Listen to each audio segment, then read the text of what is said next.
SMD Law is the official law firm of the Spartan Nation. Check them out on the interwebs at smdalaw.com or at 866-529-3537. No matter where you are in the state of Michigan, Upper Peninsula, Lower Peninsula, it doesn't matter. They have an office near you. So whether you need to send a letter to an annoying neighbor, or you're a criminal and you need defense, maybe you just have problems with elder law, check them out, smdalaw.com today. The official law firm of the Spartan Nation. Call them first, then you act. Hard to believe we're back in the saddle. Well, use my glasses here for a little bit, some things to jot it down, but I have had some time to reflect back on not only this team and its accomplishments, but the whole Final Four and the situation. And, the last couple of weeks, you know, from the Big Ten tournament on, it seems like it was a blur. But I guess now I can give credit where credit is due, and honestly, I feel this team gave me every single drop that they had. Had some teams that have given me a lot, but this team, I want to say maxed out, but it came as close to maxing out as any team I've had. You know, Mex always gives me a ton of stats and the accomplishments, and but we all know those. You know, the regional was a big win to get to a Final Four. The Big Ten tournament and the Big Ten conference tournament were both important to me, and you know, this team has done something where we've this group of guys has done something where we've won some of those Thanksgiving Day tournaments too, which we hadn't done in a while, you know, and all of a sudden now I think we won 3 in a row. The 32 wins, second most in school history, was big. I think anytime you get up there with setting history, it's important. What I loved is the Big Ten sends out some stats each week, and they send out stats of who's leading, you know, in points as a team, a lot of team stats, a lot of individual stats, and I think we led in 10 categories, and we're top 10 in the nation in 9 categories, including leading the country in assists. Our rebounding's been up there, but what's been different about this team, we had some offensive and defensive efficiencies that were great, and it's always good when you're good on both sides of the ball. Obviously, Cash has had one of the great seasons in MSU history, being a first-team All-American, being Big Ten Player of the Year, Big Ten Tournament Outstanding Player, the East Regional Outstanding Player, and has set Big Ten single-season assist record. He's accomplished some things that not many guys have accomplished.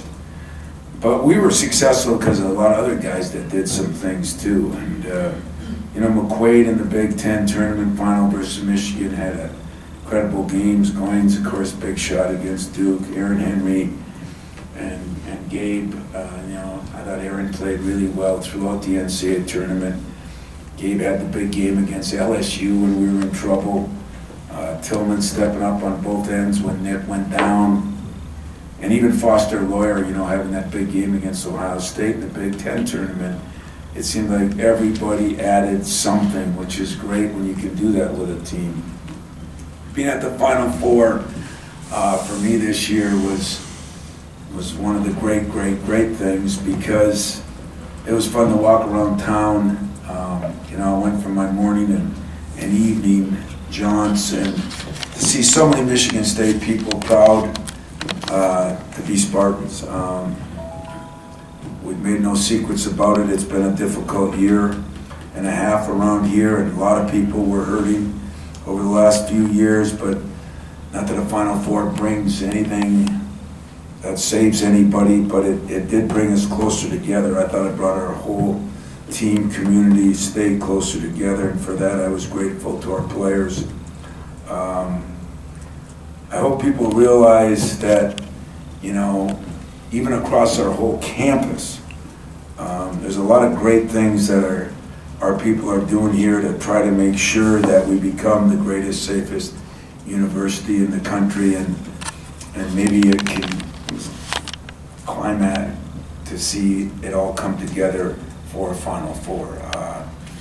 You know, that's where you get to see everybody doing their job, from our ticket people to our administrators to everybody, and it went so smooth this year. I don't know if it's the experience that we've had of being there many a times, or that everybody just kind of rallied around. When I looked at the Final Four this year, and I looked at the hotels and what they've done for the parents and what they've done for the players, it made me proud that I think Michigan State's been on the forefront. Not only that, because we've been to 8 of them in the last 20 or 21 years, but when you look at some of the things that happen, you get in that arena and there's 73,000 people watching, and I mean, some of that was, you know, Mark Hollis and what he did for our basketball in 2003, and how that started the ball rolling and being in these big arenas, which some people will argue is not the greatest. Some people would rather you be in a smaller arena. But I mean, for the fall tomorrow, we stayed at a hotel.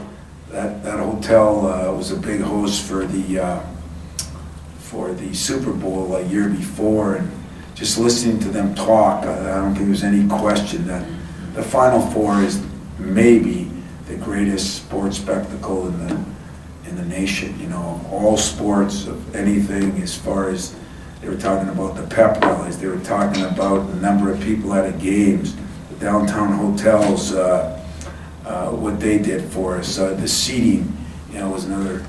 Mark did a lot for the NCAA when he was chairperson, with getting our students in those end zone seats. All of those things had a little bit of Michigan State to it because of some of the people. The extra touches around the hotel, you know, having a room for the players, having a room for the parents. That was all Mark Hollis pushed, and when he was on the committee, and I think the total experience from even 15 to now was incredibly upgraded, and so I give the NCAA and I give, you know, some of it to our institution. I also want to look ahead till next year. I saw where people have us picked, you know, pretty high in the not so early, whatever it's called. I would just say ridiculous thoughts when nobody knows around the country who's even recruiting who and who's got who. But I guess if you have to be in, you know, somewhere in the top 5 or 10, that's a good thing. We will certainly embrace that, but we got to make sure we learn our lessons on, you know, what made us great this year and what were some pitfalls when we struggled a little bit. And hopefully we can talk to our players, and staying focused on the task at hand is still the #1 issue this day and age in the Twitter world. Right now, the task for every player, I think we learned one lesson that a lot of you might frown upon, but probably the 2 toughest teams played for a national championship. Hey, I'm telling you, man, your wife is on you. She just got to put one of those Find Earl things, you know, where you can find you anywhere you go. But getting back to business here, the weight room is going to be very important to us. Getting stronger is going to be very important. And getting better at some things. Maybe ball handling a little better for some guys, post moves a little better from some guys, 3-point shooting a little better from some guys, and realizing that defense still wins championships, rebounding is still important. Don't forget what made us, and don't forget what makes the great teams that play at the end. Learn from some teams we beat, learn from some teams that beat us, and take about 2 weeks off here, and then get back to work. So that's a long summation of the season. So I'll open it up to your questions now. You know, there was one other thing that I did want to hit on that was told to me during the tournament that I still think is what I must be proudest of, and most should be proudest of, and that's that 23 of our 24 recruiting classes that played in the Final Four. And, when you can do something like that, that's consistency at the utmost level. And I couldn't even believe that when I read it. And yet, as I thought about it, when my first press conference, and especially the first one after we went to an NCAA tournament, it talked about consistency, and if we're good enough 5 years from now, that'll be worth something 10 years from now. And now it's been 20-some years, and we're still been pretty consistent in that area. So that may be what I'm most proud of all the accomplishments we had this year, because that speaks for all the teams that have been here throughout, you know,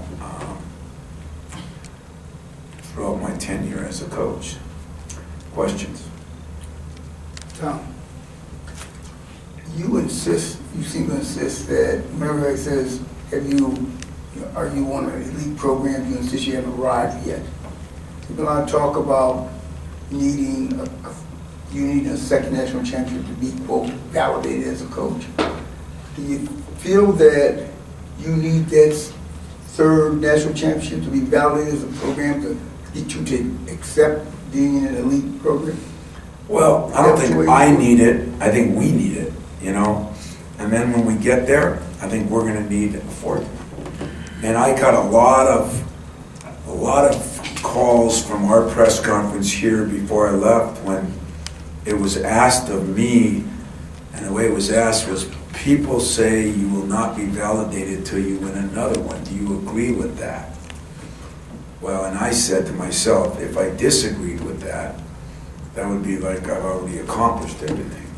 So I did agree with the person who asked me it, or I agreed with the people that every year I seriously go into the year wanting to win a national championship. I can say in the last 10 years, a lot of that time, more than half of it, I felt we were good enough to have a chance to win a national championship. I already stated that in 14, I thought we had a real good chance. In 16, I thought we had a real good chance. In 18, I thought we had a real good chance. And, you know, and didn't when it was an Elite Eight, when it was the first game, when it was the first weekend. And as we've learned through everybody this year, that's the way the tournament works. But validating our program is done by 23 out of 24 classes. Validating our program is done by 22 straight NCAA tournaments. That validates your program as a very solid, consistent program.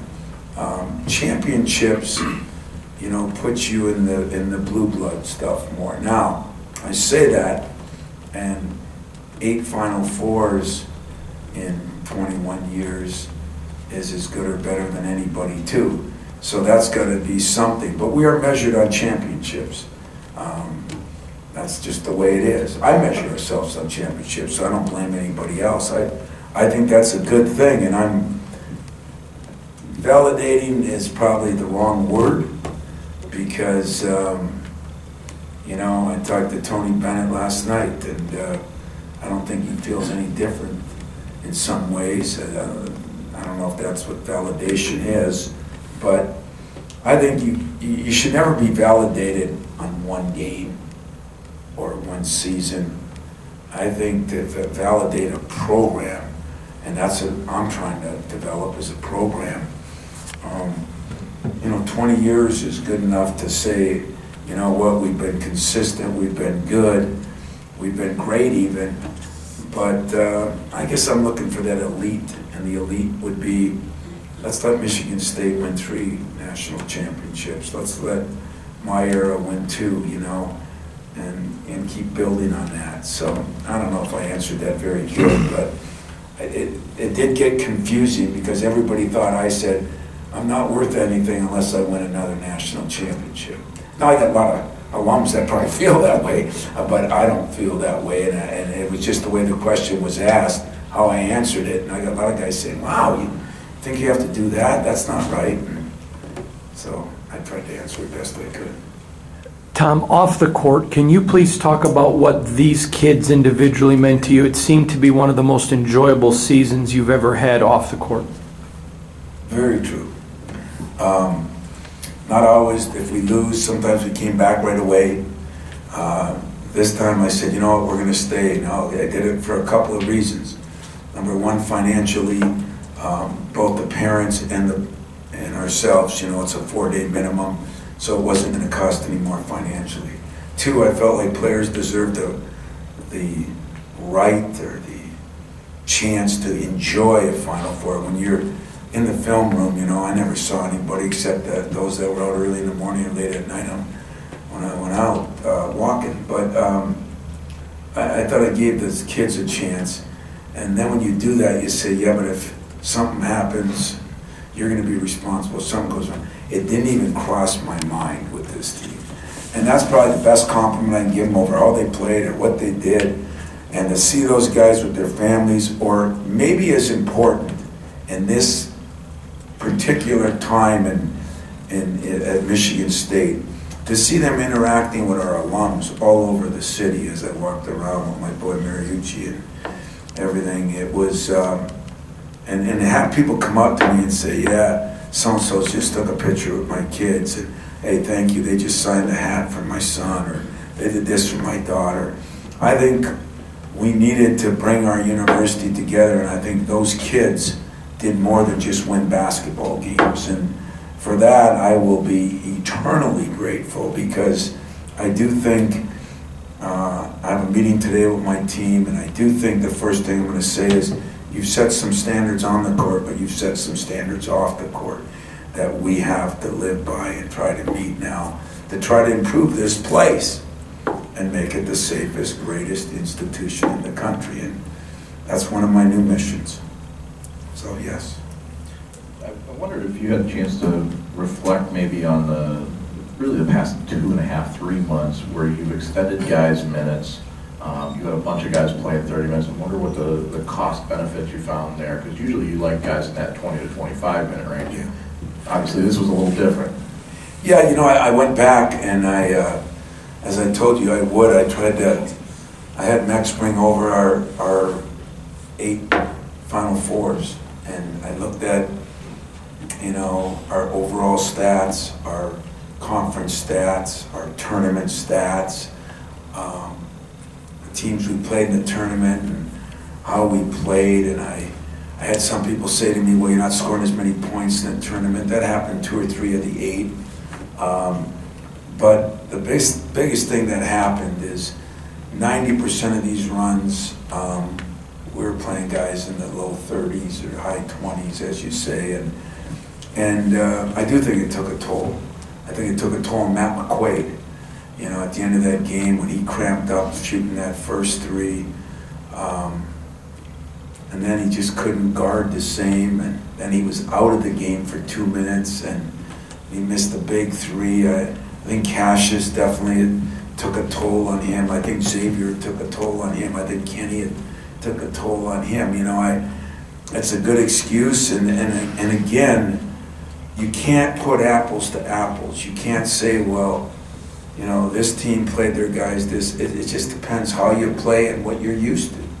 And I actually thought both Virginia and Texas Tech played 8 or 9 guys, but 8 guys, I mean, Texas Tech stayed in that game both against us and them because their 3 subs played better than some of their starters. And so, you know, we knew that could rear its ugly head, and it did through foul trouble. And what happened there that I didn't realize till later, I might have said it in the press conference, but, you know, Gabe had to play 14 straight minutes. He's never done that.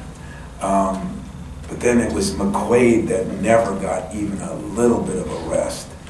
And he had to guard the best guy, and then when we got somebody else in there, we moved him to the other best guy, and we just kind of, you know, worked him to death. And at the end, you know, they scored a few baskets I don't think they would. But our defense was good enough. They scored 61 points. Our offense wasn't good enough. They did a good job. We did a poor job. And I still think, as I look back on that game, those damn free throws that first half, to miss 3 front ends of a 1-and-1, when you say big deal, well, 6 points in that game is an eighth of the points, you know, and that's a that was a big deal, but they made some plays at the end. We didn't make some plays at the end. I definitely think it didn't help us. We thought if we had Kyle Arns even, just healthy enough to give us some minutes, and then use Gabe 2-3 minutes here, 2-3 minutes there. He still might have played 12, 14 minutes, but in a different way. Really hurt us defensively, and the same with Nick. When he got in foul trouble, he was the only guy that was scoring inside, and he just, I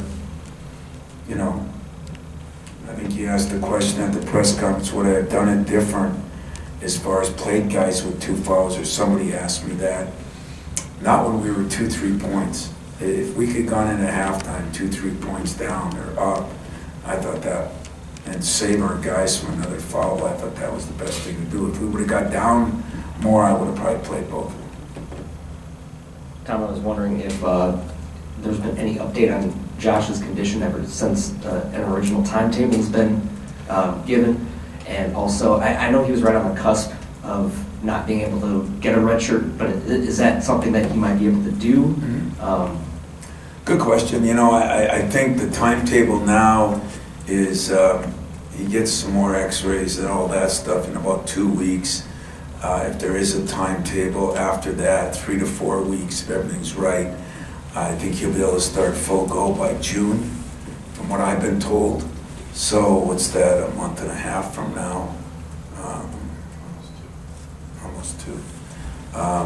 And that's on a very precautionary, which we'll do. He'll be able to do some things, but to get back on a court playing, I'd say June 1 is a honest and realistic date. The red shirt thing, we'll probably put that in. I would doubt if he'll use it. The hope is that he'll have a good year and be on his way, but I would think that he'd have a chance. I mean, with all the waivers that are going on, I think he missed it by 1 game. So that gets put in at the end of the year, and we wouldn't know that till later on. Tom, I feel like at the end of the season we get asked a lot, how do you look at the season? Was it a success or whatever?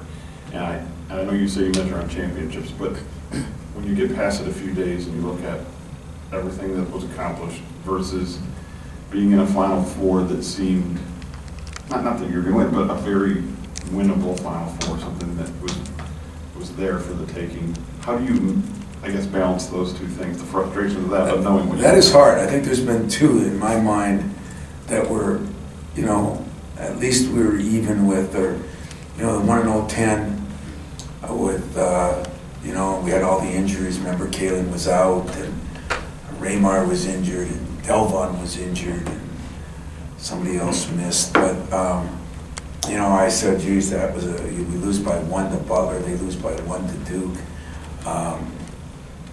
You had a realistic chance there. This one, I thought we had a realistic chance, but I'll be honest with you, I didn't know as much about those teams. Texas didn't know as much. You talk to Gonzaga, you talk to some people out west. It's hard to practice against a team like that. But how I look at it at the end, it was an incredible year. These guys did more for me, I think more for this city, more for this university, than maybe even winning it. Just because of the way they handled themselves, the way they interacted with people, the get up one more time and you're knocked down, the real life experiences for not only them, but I got so many letters up there from people that used our team in some of their own problems that they've had or that they've had in their family. And it was just one of those teams where, hell, when your star player could be the neighbor next door, it makes for a good year. And never satisfied. I told them that. I told them I never will be. I told them if we win another one, I still won't be. So, just accept that. But I should accept, too, that I had a special group that gave me every single bit they could give me, and did it for the betterment of the team, the program, and the university. And this day and age of the Twitter and the all about me, they demonstrated zero of that. And if I'm ever again fortunate enough to have that happen, I'd be a blessed guy. You know, could it happen next year with a lot of the guys back? Maybe, but they did something that I thought was incredibly special, and at a time when we all needed to have somebody help us to feel good about being a Spartan and what we can accomplish and what we're doing. They were great ambassadors. Tom, do you expect Winston and/or Ward to enter their name in the draft? And what would you tell them are the pros and cons, even if they did want to come back, just to go through the process? You know, I'm not big on just going through the process to go through the process. I think sometimes we have to look at, we have to understand that college, we think, is a big business because of the amount of money that there's in college sports. But pro is a business. And in business, there are no emotions in a business decision. There are a lot of emotions in a collegiate decision, if you ask me. And where I think everybody thinks it's good to get information, it is good to get information, but you still have trouble. What is that information? You know, last year when the G League started, I started realizing that, you know, there's other motives for getting guys to come out early. It's not just for the NBA, it's to fulfill a lot of other things. I would recommend, and I am recommending, that both of them take a look. What does that mean? The NBA has done or the NCAA, or the combination, I think it's the NBA, where now you can put your name in. The taking an agent thing, I don't really understand why, but you can take an agent. That does not mean you're coming out. And you can get an evaluation from the underclassmen group. The evaluation is, are you a lottery pick? Are you 15 to 30? Are you 30 to 45? And are you 45 to 60? Now the problem is there's people out there that if you're 30 to 45, that'll say, well, we can help you get to be 20, and yet you could also be 60. And so I think it's very difficult for players to try to figure out. And then you get other people that tell you there's only one team needed for you to get, you know, you only need one team to like you. But, you know, that's like Russian roulette, you know. I think, in all honesty, that a coach has to try to help his players understand the process. And when Nick went through it last year, not quite like it is now, but he came back and was double all in. In fact, there was an advantage, I thought, to him going and listening to some people tell him what to do. Now that league's changing too with the G League and everything, and so I don't know totally what to expect, but I do know that you can put your name in, you can get a much better evaluation than NBA.com or so-and-so.com or FredHuman.com or, you know, EarlsWife.com. You know, they all got them out there, and they all got all these different things that that become gospel because they're in print on the internet. At least this will be the teams, and they will, I think, get a group of people to give you the most honest opinion. The problem I see with it is still a very broad opinion, you know, and but checking that out and making the decision on based on that, I think, is an intelligent move for me as a coach, for them as a player. So can they take a look without entering their name in the draft through you, or does the NBA have something? Yeah, I think you put your name in by the 11th, which is tomorrow, and you have till the 21st. and then you'll get some input back from them in that period of time. And the 21st of April, if you put your name in then, that you're really putting your name in, you have until May 29th to remove your name again, and you can still go back to college, and you can have an agent. Now the agent can't pay for things. The agent more can set up your visits, which we do anyway. You know, I'm not sure on all of it. Some of this came from the NBA, some of it came from the Condoleezza Rice stuff, I guess, and all the reforms. It's getting a little confusing to me, which means it's going to be very confusing to the kids. But you saw, I think, 3 kids from Michigan came out, and everybody's calling me, well, they're gone. And I said, what do you mean they're gone? Well, they got agents. You know, you can't have an agent now during this period of time.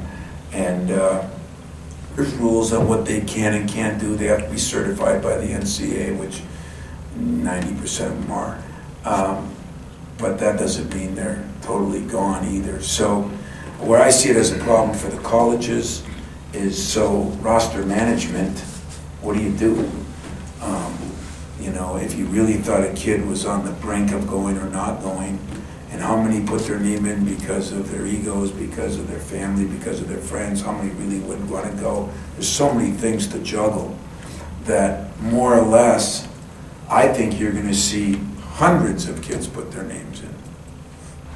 I don't know that, but I think so, because you get an evaluation, and so I think it's going to be, if it's good for the kids, it's good, but I think it's going to be difficult to try to figure out, you know, who you're recruiting. And now there's a lot of kids that haven't signed yet, and what will happen there. It's an interesting dilemma, and I'm just going to stick to what I've stuck to the last couple of years. I'm not going to worry about it. I think I have a good feeling. You know, Nick tried it last year. Wasn't like there was all negative. There was a lot of positive things that he got from that. There were a lot of positive comments he got from that. He chose to come back. Cassius is you know, one thing about Cassius, he's got some unfinished business too. I mean, he's got a chance to set some records that have never been approached by anybody in college. So those will be part of his decisions, where he thinks he's at, but I'm pretty comfortable that I'll make the decision. It won't be a bad decision, but I would encourage Cassius to take a look and at least figure out where they have him, which doesn't mean that's where he would get drafted either. Because when they have that many hundreds of kids, or 100 kids, and there's only 30 spots, or 60 spots, they're going to have some teams are going to have more than one kid in the same spots, you know. So I think it's difficult for the players, you know, and it's difficult for the coaches. And what it's become is a nice thing for the NBA. They can evaluate people and see and make some decisions. I didn't answer that very good, but it's a confusing. I took the whole day yesterday and got educated on it, both from the NBA, from our own compliance people, from the NCAA. And I still don't know what the hell I'm talking about. How's that? One of the adages in college basketball is that you have to come back different, even if you got a lot of guys back, right? The idea that you can come back exactly the same and do the same year, it's very hard to do. And I'm wondering, for a guy like Cassius, who just grinded out a year and the amazing year that he had, to have Joshua back next to him, something a little different, a classmate that he came in with, how helpful that is to going through a similar grind again next year, perhaps. You know, I just talked to Josh and Arnie. Like I said, we have a team meeting today, but I talked to Josh after. I told him to write down things that he saw from the player side of it, and since he was an assistant coach, from the coaching side of it. And I told Arnie today I want him to do the same thing, because I think those two guys, they've gotten real close together, because whenever you're injured, you rehab together, you know, and stuff. And he was telling me about some book Josh was reading, and that it really helped him during the tournament because he was struggling with not playing. You know, Josh was struggling, but he knew he hadn't been playing since January. You know, and Arnie was a little different. And so they become very close, and I think that's going to be very important to say, what did we do, what didn't we do? Why did some guys play better at the end? Why did other guys not play as well at the end? You know, were they worn down? Were they not doing the same things? You know what they were doing, how much time they were coming in shooting. You know, I mean, free throw shooting was a strength of ours all year long. You know, we had 2 of our key guys miss some free throws in that last game. If you go up 4 at halftime instead of down 2, just by making a couple of free throws, that makes a big difference in that game. So I told those guys that exactly what you said. If we're the same as next year, we won't be good enough because other people are going to get better. And I'm having a meeting today, and then I have an individual meeting, like an exit interview with the NBA has, what mine's going to be about what you got to get better at, and you know, from strength things to shooting things to ball handling things to post moves to just a little bit of everything. So we're gonna, you know, I agree with you that our running game, I thought, was one of the best in the country. And Arnie's one of our best runners. And Josh, after struggling his freshman year, like all freshmen do, became one of our best runners. And I think of Cash as averaging, how many assists did he average? 7.6. Huh? 7.6. 7.6. And he didn't have Nick in there, that every time he threw him the ball, 2 out of 3 were going to be assists the last, you know, even 10 games really, in some way, shape, or form. He didn't have Josh on one wing or Arnie for over half the season, didn't have Arnie on the other. And then when he did have guys on the wings, they were more worn down. So I think if we could get back to playing guys, our running game is going to be as good as anybody's, and Josh and he will have a big part of that, and I think it will help him a lot as he and McQuaid became close. You know, again, quarterback and receiver, and I think Josh will be a lot smarter even because he's figured out guys that didn't have as good a games or did. Why didn't they? Why did they? Josh is taking notes on everything. He's incredible in that area. And Kyle said today, you know, I've been thinking about those things too. And I said, well, just write them down so we have them. So next year, you know, as we're hopefully making a run, you guys can add to it with some of these things. Just real quickly, so Orange is going to go through this again? Yeah, go through. He's still coming back, right? Hell yeah. I thought maybe he'd say I've had enough. No, he made a trade-off. He's getting married, and so then he'll come back a little different, and then he's going to come back. But Kyle, God, I wish he could have been in the conversation I had Monday morning with his mother. You know, he's been through so much, but you guys asked me, I answered you as honestly as I could. As I look back now, I think Kyle would have come to me Sunday and said, I'm suiting up tomorrow, and if you need me for 5 minutes, I'll play. And I did not think that was even possible. But that kid, I mean, we lost a lot when we lost him. We lost a tough, good shooter who was playing 20 minutes a game and could run like a deer. And so, yeah, he'd be back. He'd be back. Tom, I haven't asked you this in 3 or 4 years, but you used to. I don't like the, what team do you like? What team do I like? Baseball. And it's got to be a baseball question, right? No. Oh, go ahead. No. Stumped you there, didn't I? Yeah. You used to say, I ain't going to be coach when I'm 70. Well, I hate to remind you, you're 6 years away. I know you're not going to make an announcement, but are you starting to see the sunset? If I did, that sun rose this year. So that part where it's going to set, if it was right here, you know, and it was setting, it's back up here. Not just because of the season, but because those players definitely reinvigorated me. listen, there's so many things that have been difficult the last year and a half, and you can't talk about any of them. But this team, there's times you don't feel good about what you're doing. I think we all go through that. You guys go through that in your profession. You guys got people mad at you for what you write or what you say, or just like I do. And sometimes it gets to you, and sometimes it doesn't. But there's no question everybody's been through a lot. But this team made me feel good about what I do and who I am and who I can impact and how I can help.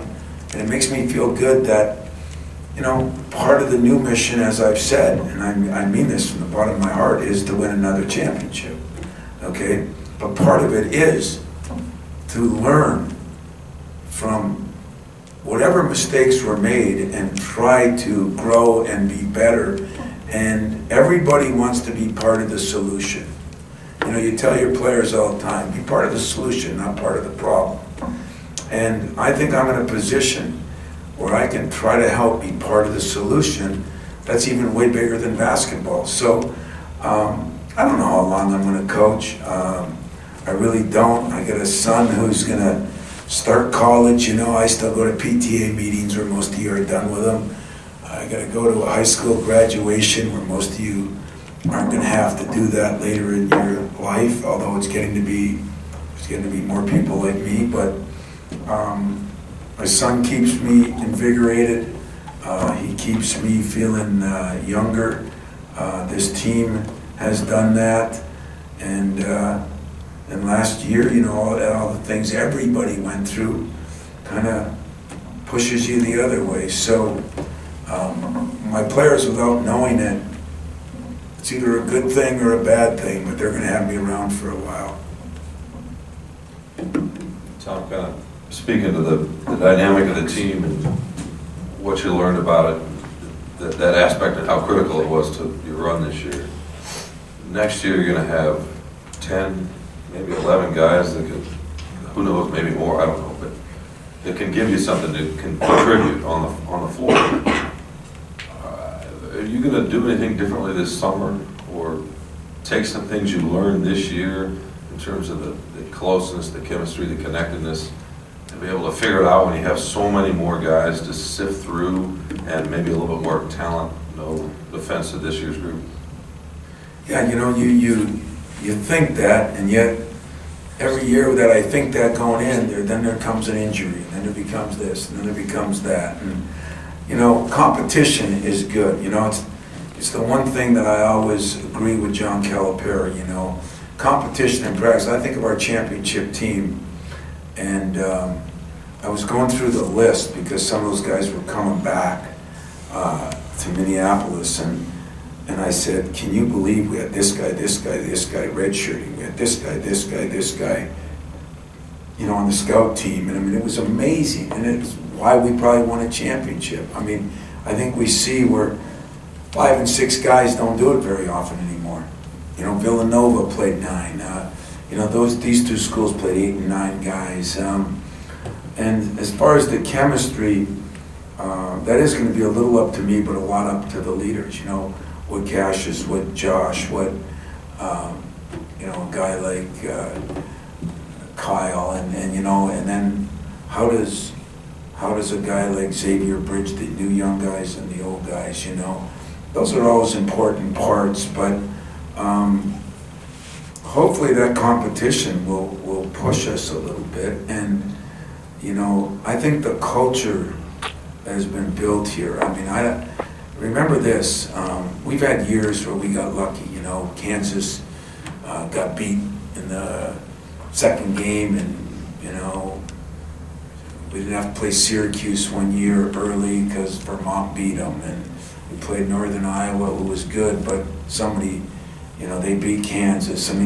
We kind of lucked out, or I think I wouldn't say the year we made the great shot against Maryland, we lucked out because we had led by 16 in that game. But sometimes you luck out on the last second shot.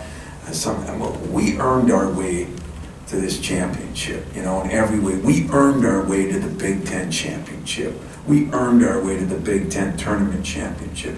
I think we earned our way by the players that made this place. The culture we have here is different. It's special. I don't care what anybody says. It is special. And never did that rear its head more than this year, because it was those former players that called back and encouraged. And I know we talk about it, and some of you think it's probably just a line of BS. It's not. It's what few get to do anymore. Our culture is that it's pretty unselfish. We had a couple years where it was selfish, and we remedied that. And you know, I look at these last quite a few years, and this culture's been where it's about your teammate and it's about the other guy, and well, that's what they sign up for. And if I'm sure we'll get some that are selfish, and if we do, they'll be gone. You know, listen, it was just proven a team was in the national championship game with the highest ranked kid on his team was 125th coming out of high school. It's true that we just played in the Final Four with what I heard. I don't know, you two analytical guys or numbers guys would know, but one McDonald's All-American on any of the 4 teams. He didn't play. He didn't play. Joshua. Yeah, he didn't play, but I thought was the guard from Virginia, Kyle. I think he was. So, good point. But I think he was. So, you know, it's not just about talent, and it's about guys that have a common goal of what they want to achieve. And usually, when they achieve that, everybody reaps some benefits. Now, it's getting harder to sell that. I mean, now we're getting guys that don't even want to go with a group of guys. Now we're getting guys that want to go off on their own so they can be the man. To each his own, you know. The culture here talks about team, talks about togetherness. We walk it, we eat it, we sleep it, and we do it. And it's been done 20 years ago, and those guys were all back. It was done 30 years ago with Steve Smith, and they were back. It was done 40 years ago with Magic and Kelser, and they were back. So this has not been a Tom Izzo thing. I've been blessed by being at a university where it's been important. It's been important that we had a busload of former football guys that were there, and they were taking pictures in the bus and sending them to me. It was incredible. So it's going to be harder. You know, there is some advantage that if you have 6 players, there's nobody arguing. And then you have 1 injury, you have 1 foul problems, and you don't accomplish your goals.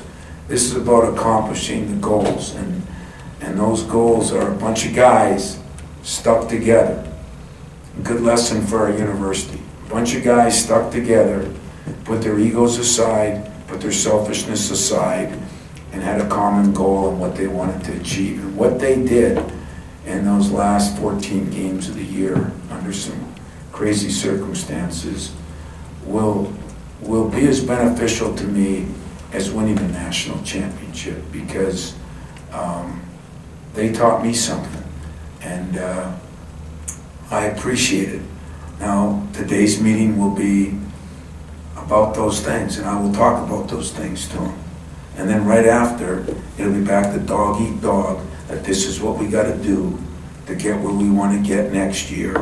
And there's not going to be a lot of margin for error because we didn't quite make it this year, so we're going to learn from what we didn't do. We're going to build on what we did do, and we're going to try to make the team, the program, the university a great place. I was wondering, how do you look back on Aaron's first season, and you know, when you just mentioned those one-on-one meetings, what are some of the specific things you really want him to focus on and sort of grind on this summer to be ready for next year? You know what, I thought Aaron had about a 4-part year. You know, he had the part when he came here, and he was really impressive, and I called Gary and said, man, thanks for pushing us. He's going to be a pretty good player. I didn't think it would be this year, but I said a pretty good player. Then he had a lull where he went through his part where I just didn't think he worked hard enough, spent as much time as he needed to. Still a great kid, still a good student, still a good player, but something was missing. And then, when Josh went down, if you would have seen him that day, because I had just talked to him 3 days earlier and said, Aaron, you never know if a guy could get hurt, a guy could get in foul trouble. You got to spend a little more time. You got to get in here and watch more film. And I mean, it happened like I was a prophet.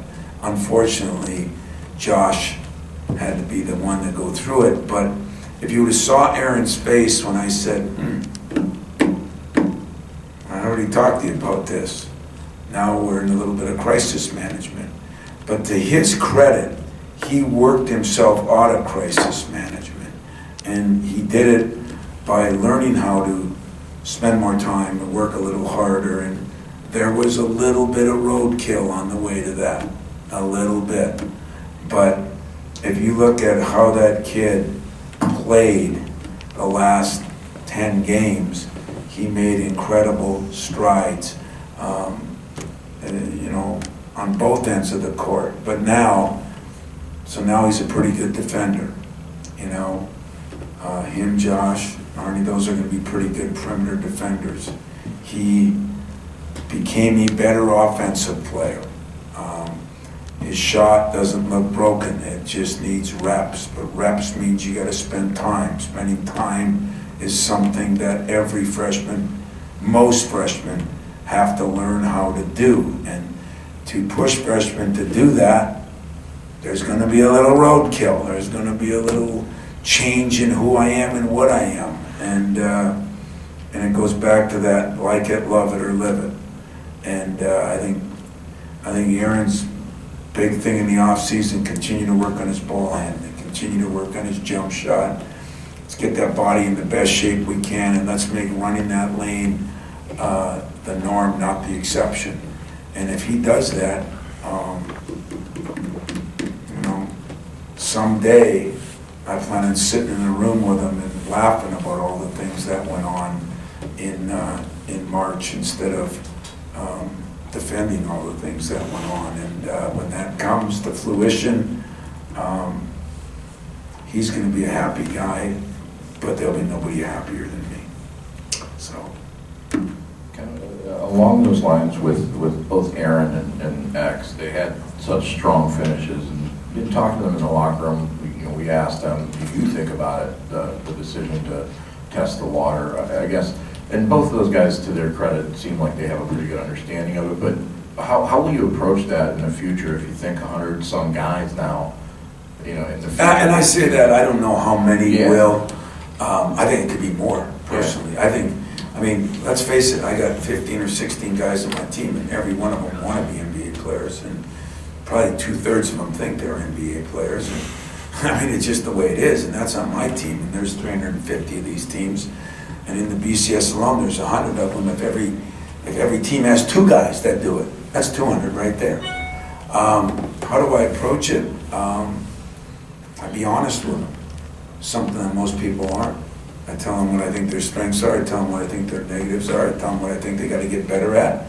I thought Nick Saban, personally, did an unbelievable job the other day, if anybody saw his rant. And I thought it was so on. Please take one thing from me today, this year, in my entire life.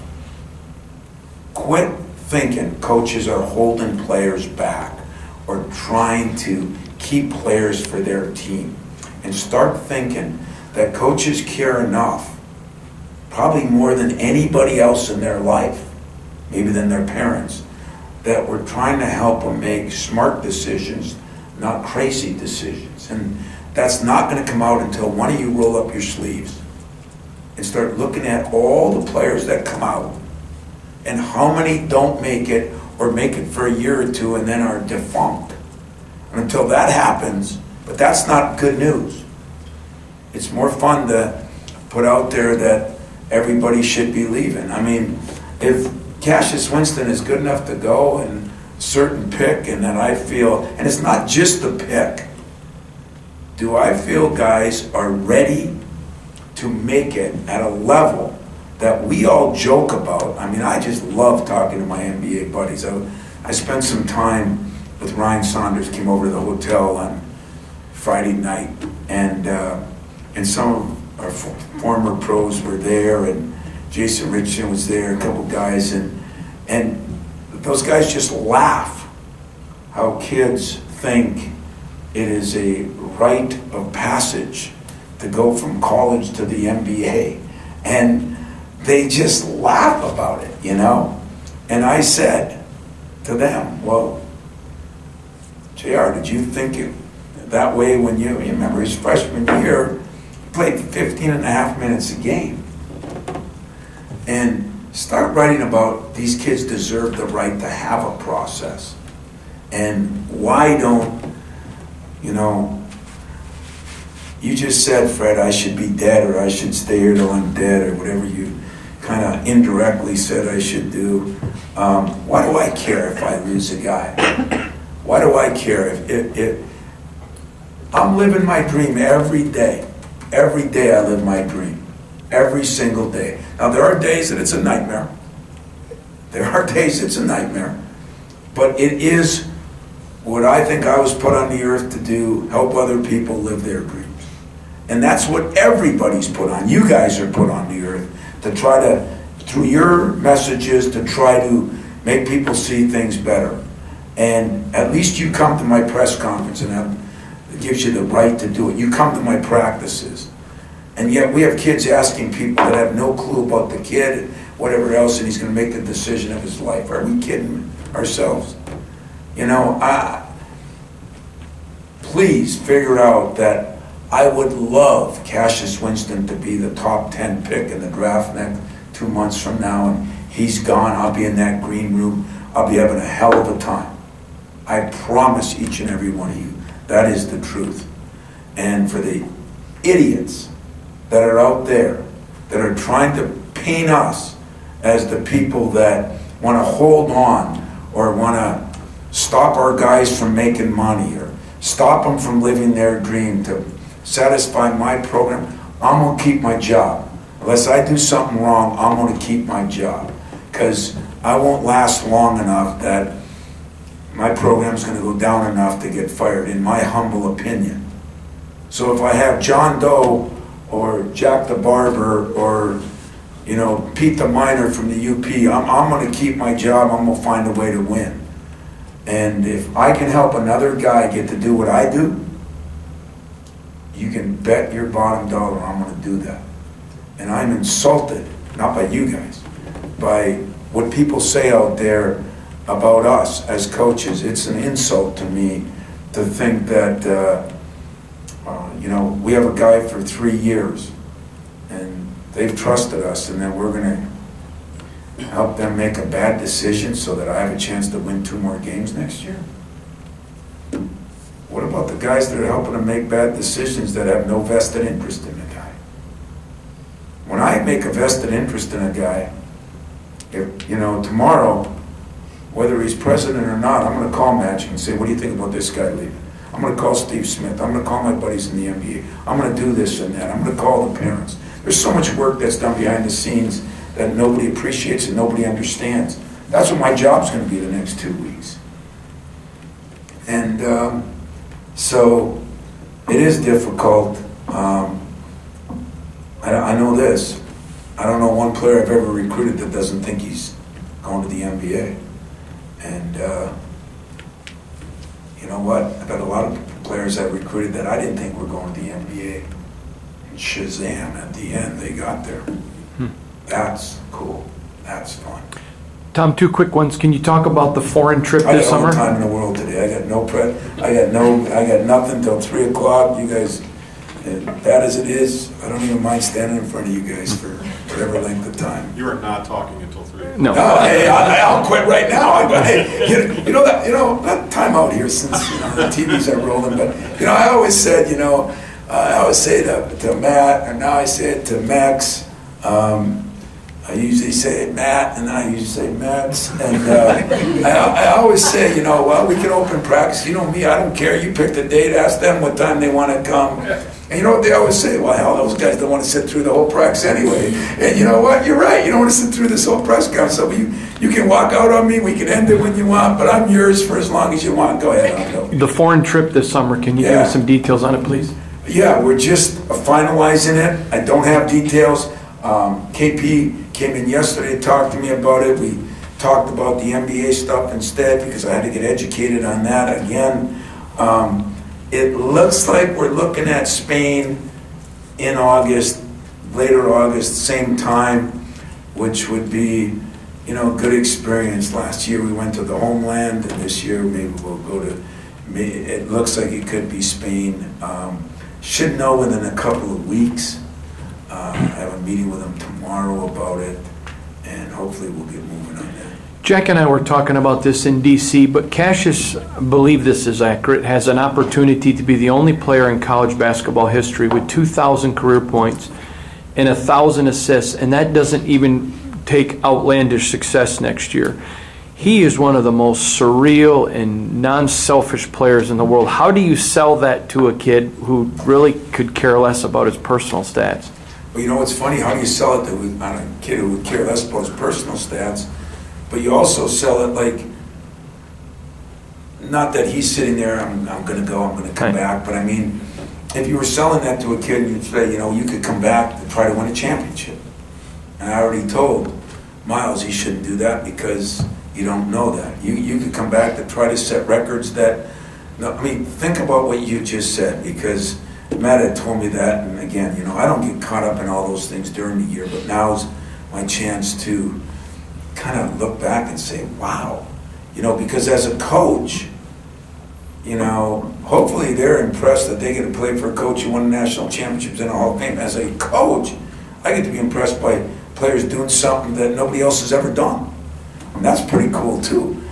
But it's almost like you can't talk about it because, oh, then you're trying to convince him to come back so that he can be the first 2,000, 1,000 guy, you know, and somebody will rip that. It's sad. It's sad. If I was Cassius Winston, that would mean something to me. You know, it means something to me that 23 out of 24, in fact, I'm mad that it's not 24 out of 24. But that is something that few have done. And, you know, I think it was Steve Smith, I'm not sure. I think it was Gary Harris, I'm not sure. I think it was Denzel Valentine, I'm not sure. But I think all those guys stated to me at one time, you know, the NBA's not going anywhere. They're not going anywhere. You know, they're going to be there, and you're going to have another chance to get there. You're never going to have another chance to play in college. And that's where I still feel sorry for a lot of kids. You know, I had a chance at an award ceremony to spend some time with Zion and his parents. And, you know, I told him, you know, seen him in person, I loved his skill, but I loved his passion. I said, you were great for college basketball. And I really mean that. And I think Cassius Winston has been great for Michigan State in college basketball, both because of the way he's handled himself. You know, I think he's going to graduate this summer. I mean, think about that. It's, you know, and if it was up to his mother, he'd probably finish his master's, then think about the NBA. You know, his father and me would look at it a little differently, but I mean, that's how do you beat that? You know, he's got a chance to accomplish a lot of things, and that was one that I said, well, somebody had to do that, man. No, nobody's done that. Well, how far-fetched is it? Well, it doesn't even have to be as good as this year. You know, I mean, it's an incredible. There's probably so many things like that that I don't know. You know, that these guys and you guys will fill me in on that are cool, but I don't think it would make a decision on whether a kid stays or goes, and especially a kid who doesn't care about personal things like that. I mean, I swear to you, if you ask Cassius what he averaged, what he did, I swear to you, he wouldn't have a clue. And you can say that about some people that don't have a clue outwardly, but inwardly they're checking all the boxes. He doesn't check any of those boxes. He's an interesting bird. Just a quick question. Xavier Tillman seemed like... I told you, you don't have to preface it by saying a quick question, because I'm not going anywhere, so take a long question. Go ahead. Okay, so it seemed like Xavier Tillman really set the stage for his season in the off-season, remaking his body and whatnot. Who would you say, is there a particular player on this year's roster that could be the next Xavier Tillman in terms of having a fantastic off-season and parlaying that? I think we need a lot of guys to have one. You know, I'm hoping Cash keeps building up his legs so that he doesn't have knee problems. So he doesn't, you know, they're not knee problems of any structure. They're just wear and tear. And I hope that, you know, he gets his body stronger. I hope that, you know, those freshmen, every one of them needs to really take a monstrous step. Gabe, body-wise, you know, laterally. Marcus, you know, he was up to 216 in the tournament because he couldn't lift it as much, and even though he did some in the hotel, I think he's down to 213, but that's up from 192 or 3. So, you know, I mean, 230's in sight, you know, and I think that'll be really important to him because the extra strength and weight will give him more confidence, and he already has some things that he can do very well. Kithier, I think, you know, we got to remember, Kithier had some interesting games this year, and he has a very high basketball IQ, like a poor man's Draymond. You know, he kind of has a knack in there, but we got to remember, he sat out a whole year. He didn't play. Didn't really work out like most guys do. So I think he could, you know, take a big step. Foster, you know, when you just feel like I said, he'll figure it out. And hey, you know, if I worried about it at times and this and that, and he has that big game against Ohio State, and he looks like the Foster of high school. There's no question he needs more of an opportunity. But, you know, I think he's at 166, well, coming from 150. Weight is something, you know, strength will be important. I mean, that's the advantage or disadvantage. There's not a lot of finished products, but there is a lot of opportunity. If they work, they're going to help us, and then we'll make some decisions on that. I think we'll have 1 or 2 kids coming in that are going to be able to help us right away, you know. And remember too, I don't know what's going to happen with some of these guys, but you know, now they have a better understanding of what it's like, and now I think they realize that they got to get better. I don't think they feel the same as they used to feel, you know, and so we'll see what happens. But I'm more than a couple. Xavier, I think Xavier's got to take another step. I mean, I'm really proud of what Xavier did with his body. I'm really proud of what Xavier did. Very intelligent player. He spent the time last summer. He sacrificed. Worked on his shooting a lot. This summer, believe it or not, he's got to work on his shooting and his post moves, but he doesn't have to work on his body as much, you know. So we're going to have a laundry list for these guys, and I feel comfortable enough that I have the leadership at the top that's going to help the leadership or the inexperienced at the bottom to, you know, Xavier's a great guy to point to when you're talking. He's very good with those younger big guys. He's really good with Kithier and Marcus. He's really good with them, and I think he's really going to help them this summer. But he's got to help himself too if we're going to be a notch above where we were this year.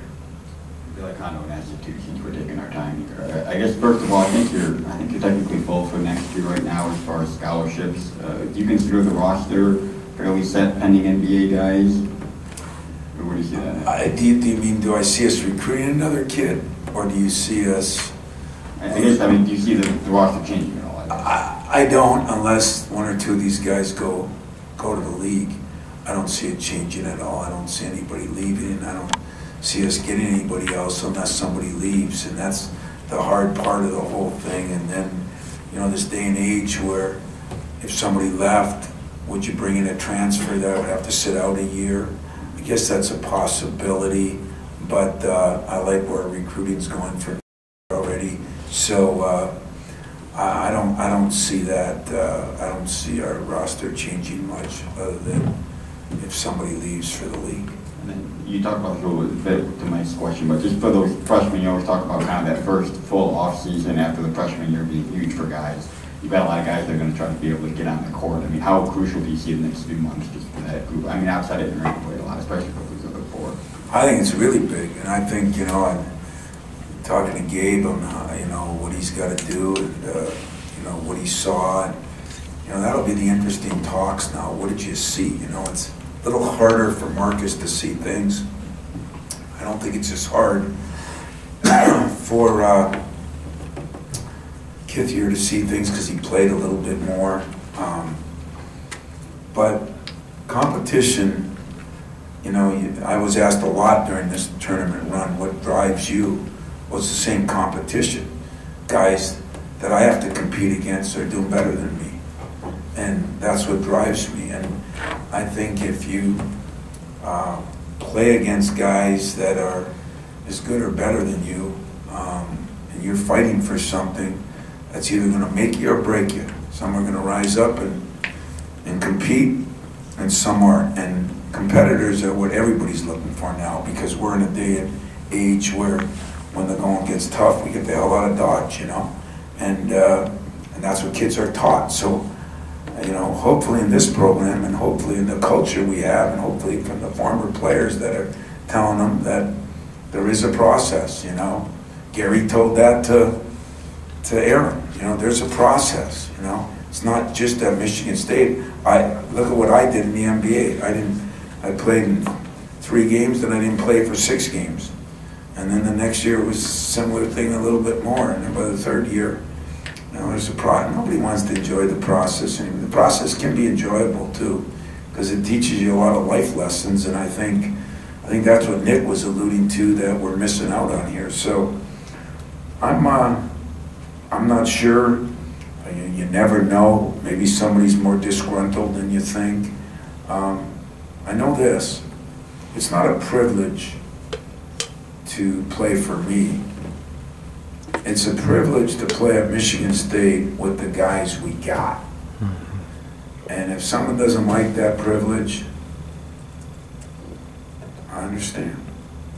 But with the guys I got right now, I don't see anybody leaving, except if they go pro, and I don't see us necessarily bringing anybody else in unless, you know, this day and age, when you got guys at major programs signing guys in August for that year's game, the rules have changed.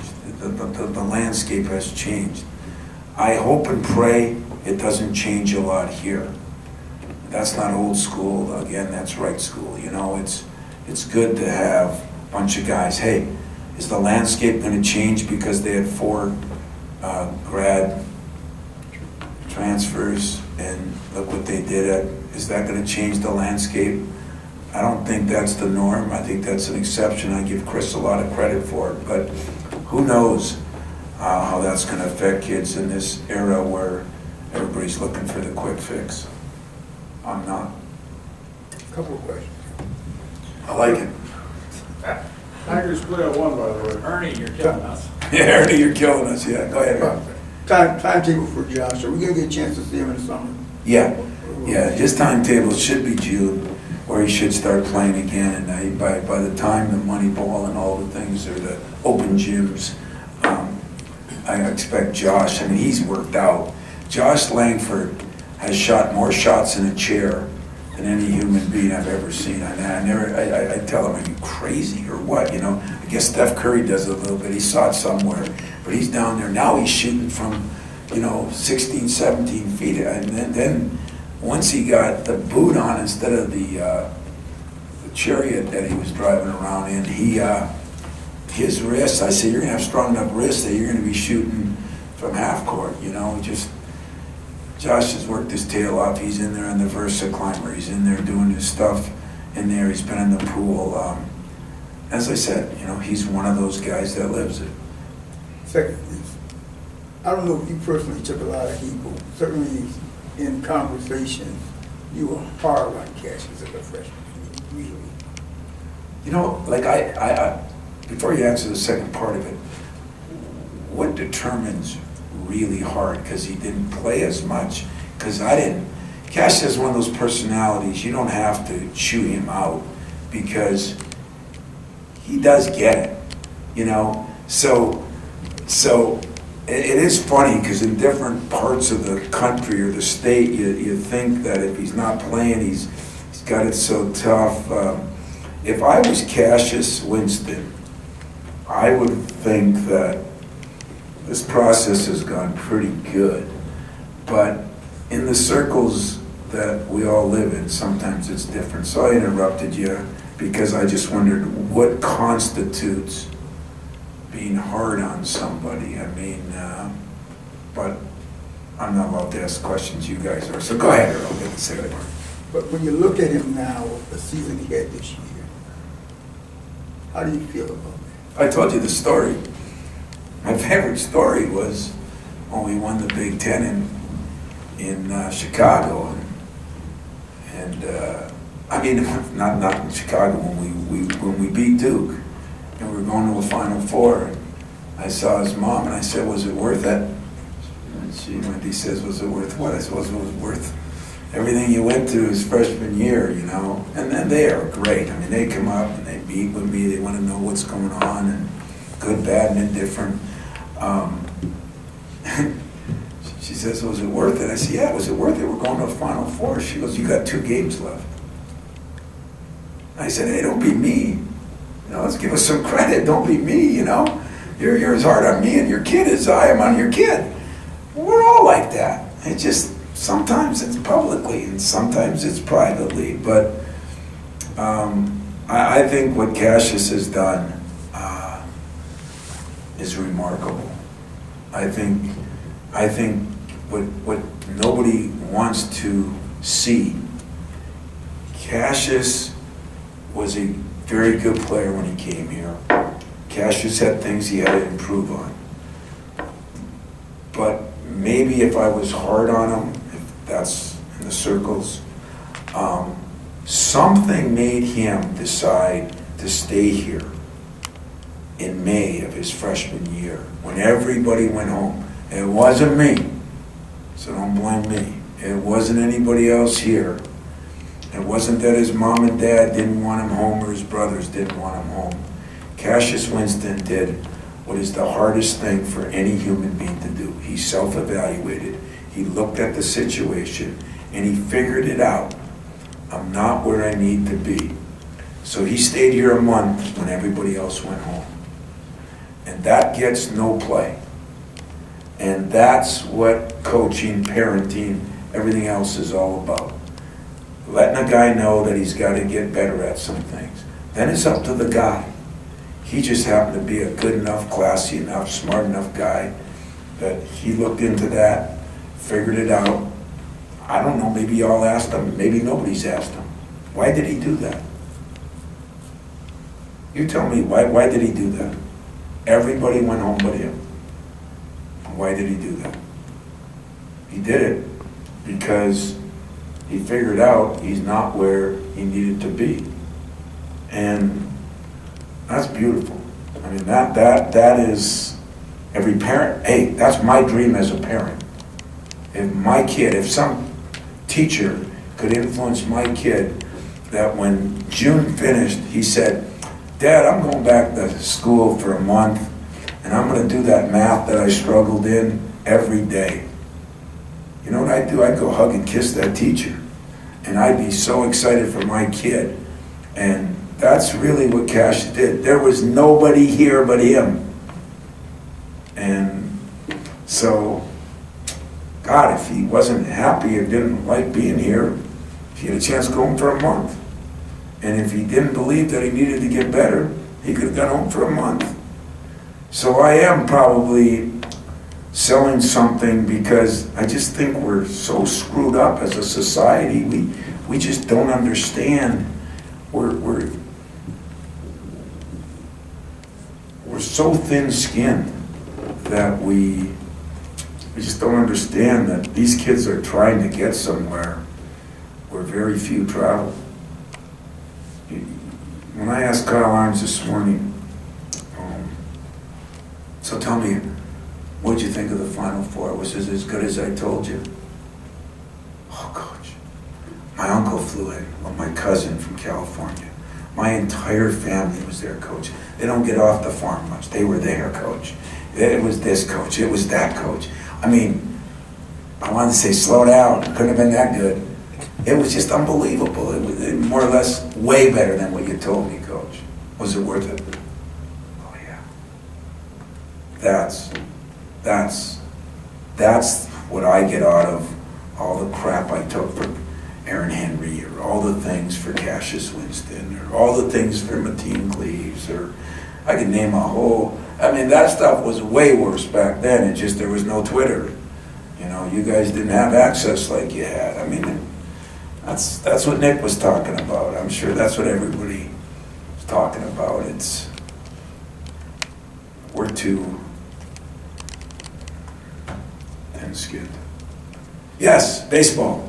Love it. What's 1 o'clock game today.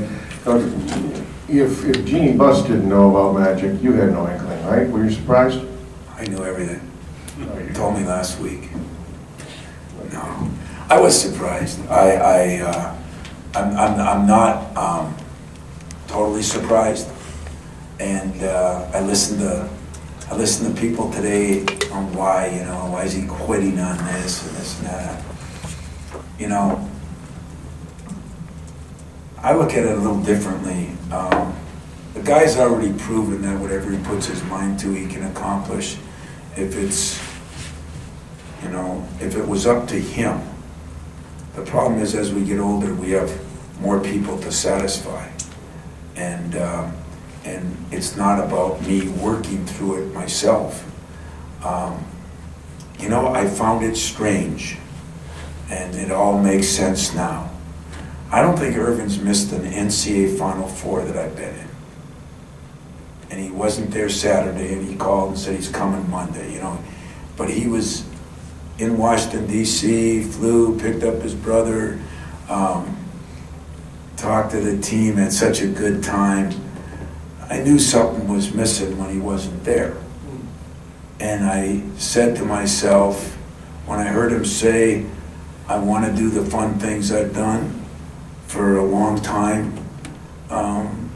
he wasn't at our last year's. I mean, he's had a different job now that's created different things, and I don't know the inner workings of all that's going on, but I know this.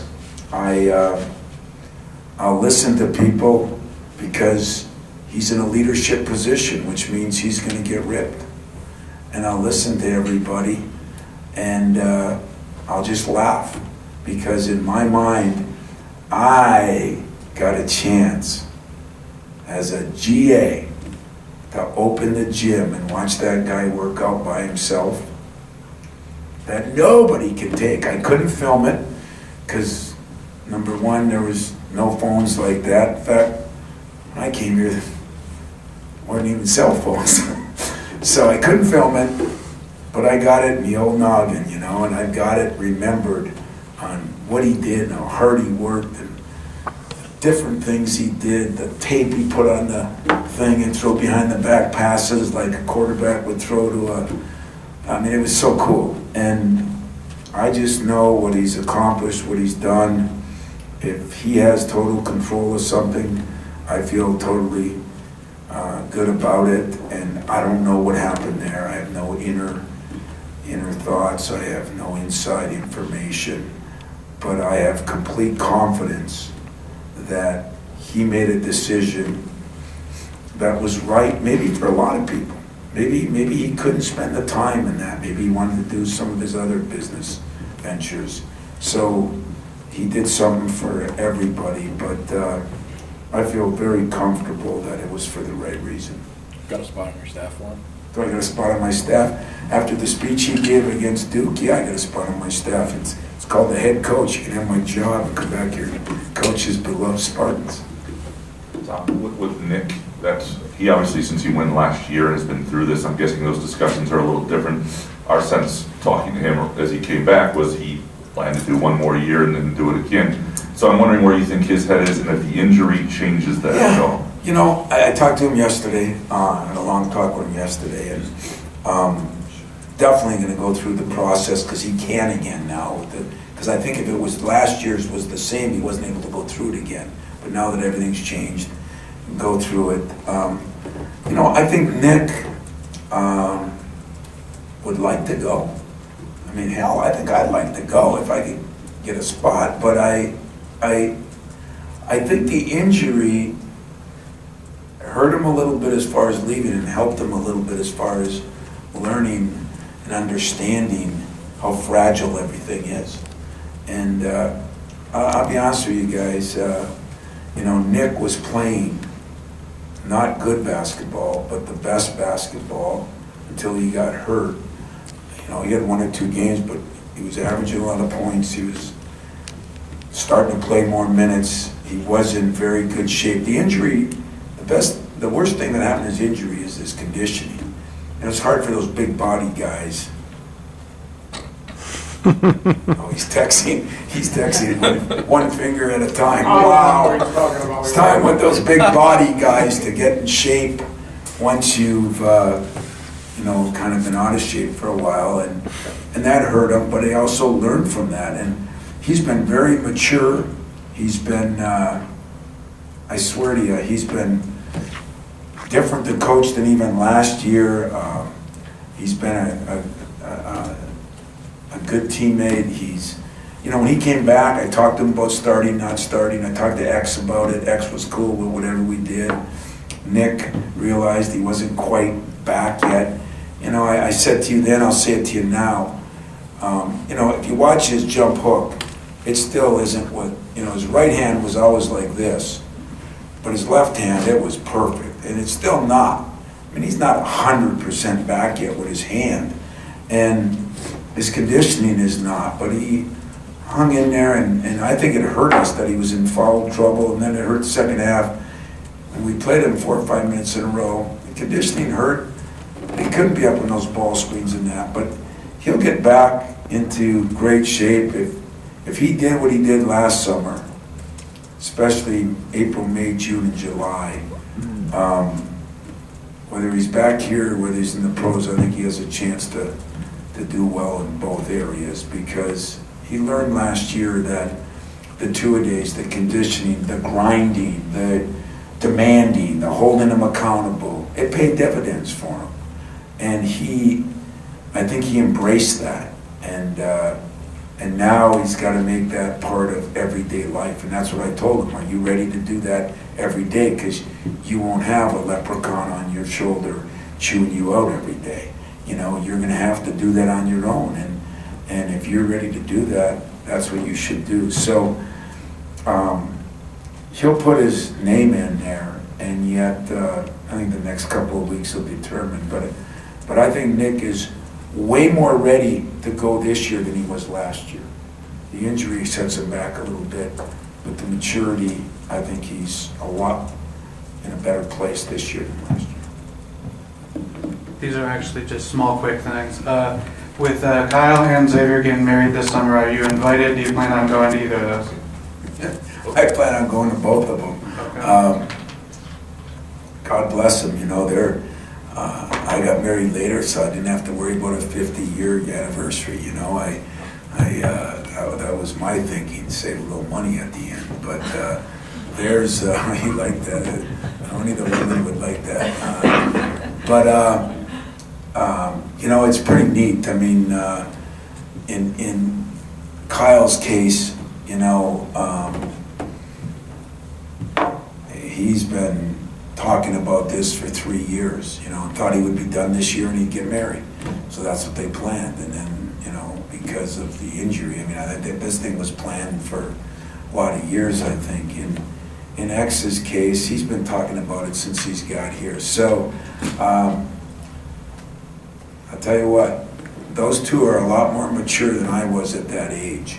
And I think everything's going to work out great for them. And I think it'll make them even better teammates. And I'm happy for both of them. And, you know, there were years I wouldn't say that. or there were situations I wouldn't say that. I just feel like, you know, knowing both the women involved and knowing how the guys are, this is going to be a plus for them, for our program, and hopefully for their lives. Kyle, when will he be about 100%, you think? Because he sounds like he's probably pretty close, I guess. You know, I wouldn't say 100%. He still has a little, there's some torn ligaments in there. You know, when I say torn, I mean they're not severed, they're torn, and that's pretty common with sprains. But the biggest thing he's trying to overcome now is, like happens sometimes when those happen, he has a deep bone bruise. That's the most pain he's in, is the bone bruise. But some of you saw him. I mean, he was doing layups and jump shots at the thing, and God, I didn't even see him limping sometimes. I talked to him today. I talked to the trainer today. They're hoping a couple of weeks, and he should be able to at least start working out full go in maybe 3 weeks, maybe 4 if they're precaution. Let him play in open court live stuff. So a couple of weeks and he should be ready to go. So that's a positive. And then just last thing, who are the guys do you think that are going to be dragging everybody else in the gym this summer? Because it seemed like McQuaid and Josh were, or are those guys. Josh is obviously not going to be able to go like that. And if Cassius is one of those guys, how much do you think that captain title really empowered him to sort of be that guy, or maybe he just isn't that guy yet? I don't know. Yeah, I think Cassius is going to be a very important part of that. I think that's one of the levels he needs to grow now. You know, he's always taken good care of himself, and he's always done everything the right way. Can he spill that over to his teammates, you know, and help guys that maybe wouldn't do it quite the right way to do it the right way? And I think Arnie's going to be, and I thought the other guy that made such great strides last year was X. You know, X started doing it himself on a regular basis, and then he started taking on those other bigs this summer, this year. And now this summer, if he can be, I think we can get more guys. I think Cash could be one. I think Arnie could be one. I think, in all fairness, Xavier definitely could be one. And then you start adding guys, and that's kind of the mission. And the more guys you get on board, the better chances you have. Anything else? Yes. So soon? I have one. Yeah. Are you gonna, I asked you before, but are you gonna, do you think the Big Ten tournament should end on Saturday night? Yeah, I think they should pay players some too. There's some things that are not going to happen. You know, I don't think that's going to happen. Because of money? Well, because of the TV contract that we have, and it's pretty cool too. I mean, we have CBS there, we have Lance and Grant and Tracy and of course Raph. I mean, that's the prelude to the NCAA tournament. It's pretty cool what we got. It does make it a little more difficult. You know, I'd like to hope and see if there's only like two major conferences on Sunday. SEC, Big Ten, and Valley still do it on Sunday? That's it. A10 goes on Sunday too. Yeah, you watch the Bonnies on A10. That's right. The Bonnies are an A10? Okay. Careful. Careful. Yeah. So there's only 3 or 4 that even have them. Is it possible to put us on Friday? You know, I don't know. You know, you got the different options, and yet that's a very complicated system too. So I would only hope so, because, you know, but then somebody would say, because the Big Ten's got so many teams, we'd be missing too much school. I mean, there's always negatives. And hey, no secret that I was worried about that because of the team I had. And then we make it to a Final Four. So, you know, maybe it doesn't matter. I don't know. It just was difficult that night. But I don't see that happening. I think it would be, I think if coaches voted, they'd rather that. But I give Jim credit that, you know, one of the jobs is to help the teams but you're helping the teams too, and the exposure you get on that day compared to some other day, and probably the money you make. I mean, there's probably a lot of reasons you do it, and those will help all the teams, not just some of the teams that are in the finals. So if you're in the finals and next year it's Indiana and Purdue, and that hurts them a little bit, but it helps the rest of us. You got to do what's best for the conference too. So I don't have a great answer on that. By the way, I think I've read more than one story about players that have left early and didn't make it. Mm-hmm. So then you guys do more work than I give you credit for. No, that's not me. I'm just, no, what I'm saying, I don't know if you what I'm saying is, and I talked to Dana O'Neill about this. There's no studies on that. There might be something here, something there, but the big studies, and it's not only, you know, do you become successful? Not only, you know, I still look at some of the actors that come out so young. I just wonder what impact that has on people. I do wonder, because I have not seen a lot of success stories in that. You bring back like Deontay or Adrian, even Adrian stayed but is already out of the league. Did you bring those guys back to talk to your guys ever, or put them on the phone with them, and just for their perspective on how? I don't think, you know, I don't think guys that left early, you know, like I told you, Gary and Zell, and, you know, they had their things. I mean, I just talked to Miles last week. Jaron was there with us, you know, and Jaron's just sitting there the night before the game, and I swear to God, it would have been worth the $6 million to give up to playing the game, you know, and that's just, he made the right decision, I think, for where he got drafted, but it doesn't change still. What if he wasn't able to make that decision? What if it was 3 years like football, or 2 years like they were trying? Maybe he could have been, you know, just think of maybe what he could have accomplished. And he's still going to make a lot of money.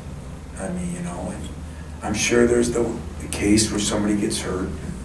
I just wish everybody would believe me when I say I feel sorry for the player. Because I think that just goes over everybody's head. I really do. And I don't blame you. I don't blame you. My wife probably thinks it goes over her head, you know. I just feel sorry for them because they have to make a tough decision. And it's not like if they don't make it, it's going away. But society makes you feel like it is. And so these kids have to grow up faster than, you know, if you missed kindergarten, first and second grade, how would you feel, you know?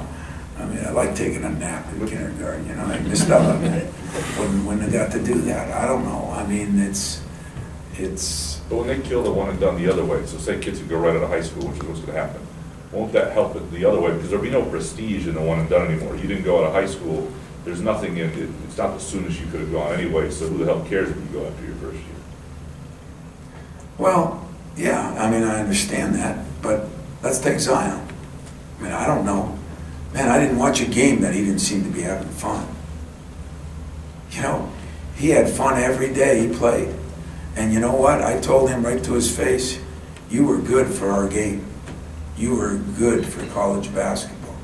And I did tell him the story that when you guys or somebody asked me, you know, do you think Zion should sit out the rest of the year? And I said, hell yes. So in case we play him, we don't have to play against him. He laughed, you know, he thought that was good. But, I mean, it's going to be better for the kid that he'll get more money early. I don't know. I think everybody that I know that's alive, and I went from rags to riches myself, everybody that I know at the end of the day that has money say money doesn't make you happy. You know, it doesn't make you happy. And if you have to wait a year or two, does that make you better or worse? I don't know, you know, and that's up for a million people to debate. I listen to everybody, but when I listen to people tell me that they should have the right to make their own decision at 18, I just try to look at all of you. I try to look at me in the mirror, and I just don't know anybody that can make those kind of decisions at 18. So they'll be made by other people, and some of those people don't have that kid's best interest in mind. Some of them do. Maybe some of its parents that do. You know, but I look at the 2 that I lost early. I look at the 3. I look at Gary, and I mean, I know what their family situation is. I think it's going to work out for all those guys, but I don't know. Are we saying it wouldn't have worked out if they would have stayed one more year? And now that they're able to come out, you know, I get a kick out of listening to people say, well, it's only going to affect 8 or 10 guys. And then I'm at the tournament, we got beat, and I go over the coaches thing, and I listen to people say, well, it's going to affect a lot of guys that are juniors and sophomores as far as what they do in school, and you know, so I don't know what's going to happen, but I'll use this till I'm dead. If experience and maturity doesn't matter, why do you got to be 36 to be the president? That's all. Why do you have to be 36 to be the president? Why do you have to have a college degree to get your job? Hell, I could do your job without a degree. But you could do my job without a degree. Probably. But there's a reason that we both needed to get our degrees. Because it's not only the educational part, it's the maturation part. You mature, you make better decisions, you do better things. And so the only thing I want you to get from me on this, because I'm sure I'll get hammered both ways, but make sure you understand whatever's best for the kid. Jared Jackson, his mom and dad were at the game. I mean, they moved there, they're living there, they've been through it themselves. I'm great with that. I just wonder how many kids lose out. And that's the only thing. I just take offense when people say the coach is trying to save his butt. It's so stupid.